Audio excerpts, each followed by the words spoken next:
अस्सलामुअलैकुम दोस्तों, कैसे हैं आप सब? ठीक ठाक हैं।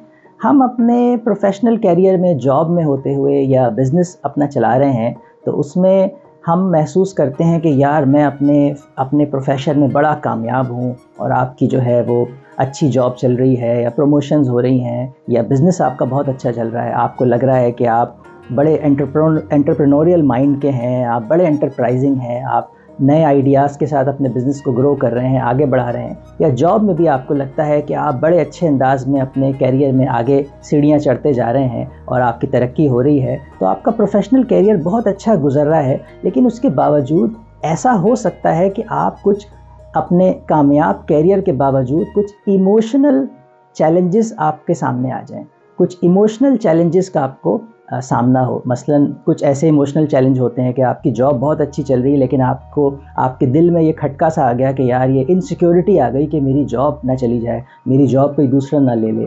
या एक तरह का सेल्फ डाउट आपके अंदर आ गया कि यार काम तो आप सही कर रहे हैं, लेकिन फिर भी एक डाउट है कि मैं पता नहीं सही कर रहा हूँ नहीं कर रहा हूँ। या फियर ऑफ फेलियर आ गया कि मैं काम तो कर रहा हूँ, लेकिन कोई भी नया काम करने से पहले आप ये सोच रहे हो कि यार ये फेल ना हो जाए।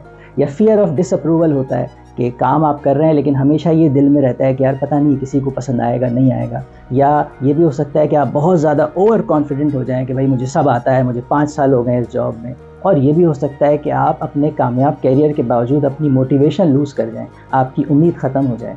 तो ये कुछ इमोशनल चैलेंजेस हैं जिनका हमें अपने कामयाब कैरियर के बावजूद सामना हो सकता है।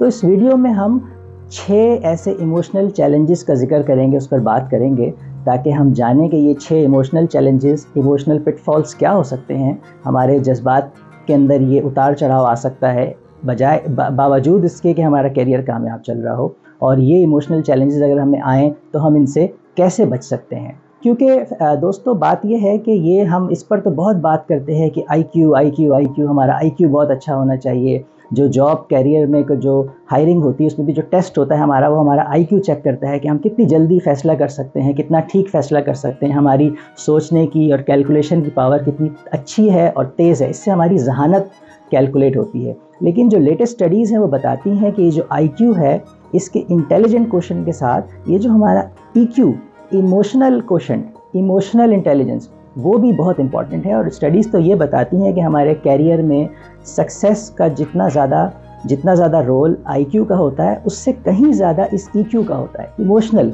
कि हम अपने अंदर के जो हमारे जो जज्बात हैं उनका उतार चढ़ाव, उसको कितना अच्छी तरह हम जानते हैं और कितना अच्छा उनको हम कंट्रोल कर सकते हैं। तो ये जो इमोशनल चैलेंजेस पर हम कुछ बात करेंगे और देखेंगे कि ये 6 इमोशनल चैलेंजेस क्या हैं और हमें इनका शिकार होने से अपने आप को कैसे बचाना है। तो पहला जो इमोशनल चैलेंज है वो है दोस्तों कॉम्प्लेसेंसी, जमूद, स्टेटस को। ये जो कॉम्प्लेसेंसी है ये क्या चीज़ है? इसको जानने के लिए हम ये देखेंगे, जब हम बचपन में होते हैं तो हम कितना हमारा माइंड ओपन होता है, हम छोटी छोटी चीज़ों पर कितना हम खुशी महसूस करते हैं, कितनी एक्साइटमेंट महसूस करते हैं कि कोई नई टॉफ़ी देख ली, आसमान पे सितारे ही देख के इतना अच्छा लग रहा है, और कोई नया टॉय हमने देख लिया, किसी नई जगह गए तो हम उस पर कहते हैं वाओ। लेकिन जैसे जैसे हम बड़े होते जाते हैं, प्रैक्टिकल लाइफ में आते हैं, तो ये छोटी छोटी चीज़ों पर वाओ कहना और खुश होना हमें बचपना लगने लगता है, इमेच्योरिटी लगने लगती है। और इसी तरह बचपन में हमारे जहन में बहुत सवाल आते हैं, हम अपने माँ बाप से वो सवाल कर कर के उनके दिमाग की दही बना देते हैं। लेकिन जब हम बड़े हो जाते हैं, किसी जगह पे आ जाते हैं, तो वो जो सवाल हमारे जहन में आते हैं वो हम नहीं पूछते, उनका जवाब तलाश नहीं करते, बल्कि उन सवालों को दबा लेते हैं। और आहिस्ता आहिस्ता जब हम अपने कैरियर में किसी एक मकाम पर आ जाते हैं, हमें लगता है यार हमें 5 साल हो गए, 10 साल हो गए, तो आहिस्ता आहिस्ता हमें लगता है कि हमने जितना सीखना था सीख लिया, हम बहुत सुपीरियर हैं, जितनी तरक्की मैंने करनी थी कर ली, जितना कुछ नया ट्राई करना था मैंने कर लिया, मुझे सब आता है, आई नो एवरीथिंग। तो ये जो कॉन्सेप्ट है, ये जो सोच है कि आई नो एवरीथिंग और मैंने जितना सीखना था सीख लिया, जितनी तरक्की करनी थी कर ली, अब कुछ नया मुझे सोचना नहीं है, ये है कॉम्प्लेसेंसी। अगर ये हमारे अंदर आ जाएगी तो फिर हमारा माइंड जो है वो टाइट हो जाएगा, हमारा माइंड रिजिड हो जाएगा कि अब हमें मज़ीद कुछ नहीं सीखना है, और हम बहुत ज़्यादा अपने आप को कुछ बहुत बड़ा महसूस करेंगे। हम उस वक्त ये भूल जाते हैं कि जो हम आज जिस मकाम पर आए हैं, ये भी तो हम नया कुछ करके, कुछ नया ट्राई करके, कुछ नए सवालात उनके जवाब हासिल करके ही यहाँ तक पहुँचे हैं। और अगर हमें इससे आगे जाना है तो हमें हमारा जो वंडर है, या जो हमारा एक क्यूरियस माइंड है, तजस्सुस वाला माइंड है, उसको ओपन रखना है। तो इससे बचने का तरीका भी यही है कि हम अपने ये कभी ना सोचें कि हमने जितना जानना था, मानना था, अपने ऑफिस में जितना हमें अपने काम के बारे में सीखना था वो सब सीख लिया, या अपनी जो फील्ड है उसके बारे में जितना सीखना था वो सीख लिया। इस बात को कभी अपने जहन में ना आने दें। हमेशा एक जो एक्टिव वंडर है उसको ओपन रखें, हमेशा क्यूरियोसिटी को ओपन रखें और हमेशा कुछ नए की जस्तजू करते रहें, ताकि आपको ये ना लगे कि ज़िंदगी में ठहराव आ गया है और आप इस कॉम्प्लेसेंसी और स्टेटस को और जमूद का शिकार हो जाएं। दूसरा जो इमोशनल चैलेंज हो सकता है, जिसका हमें सामना हो सकता है, वो है कंजर्वेटिज़म, क़दामत पसंदी।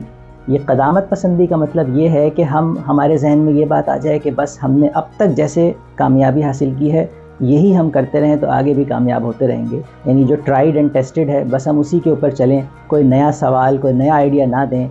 हम ये सोचने लगें कि यार ये नया कुछ ट्राई करने से क्या फ़ायदा होगा, खामखा हम ऐसी कोई बात करें जिसमें सब दूसरे चौंक जाएं, जिसमें दूसरों से हमें बहस करनी पड़े या दूसरों से मनवाना पड़े। तो इसमें हम जो है जो एक ख़ास स्टेटस है उसी में रहना शुरू कर देते हैं। हमें लगता है कि यार हम सही तो जॉब कर रहे हैं, बॉस मुझसे खुश है, बस और मुझे क्या चाहिए, हमारे बिज़नेस में कस्टमर्स मुझसे खुश हैं तो मुझे बस क्या चाहिए। तो जो मटेरियल पोजेशंस या जो मटेरियल गेन्स हमें मिल रहे होते हैं अपने कैरियर से, बस हम उसी के अंदर खुश रह के उसी को एक्सेप्ट कर लेते हैं। तो ये अगर क़दामत पसंदी की इमोशंस का हम शिकार हो जाएं तो इससे ये होगा कि हम जहाँ पर हैं वहीं पर रुक जाएंगे, कुछ नया ट्राई नहीं करेंगे। हमें लगेगा जो हमने करना था वो हमने कर लिया और जो तरीका हमने अब तक इख्तियार किया है बस वही हम आगे भी करते जाएं। तो वो जो हमारी पास्ट सक्सेस है, डेड आइडियाज़ हैं, उसी को लेके हम बार बार बताते रहेंगे। तो इससे हम बजाय आगे जाने के वहाँ नहीं रहेंगे बल्कि पीछे जाना शुरू हो जाएंगे, क्योंकि ये दुनिया जो है ये मुस्तकिल चेंज हो रही है और दूसरे लोग अगर अभी भी नए आइडियाज़ और क्रिएटिविटी की बात कर रहे हैं तो वो आपको पीछे छोड़ देंगे और आपको लगेगा कि मैं जिस जगह हूँ बस यही मैं काम करता रहूँ तो मैं अपनी जगह रहूँगा।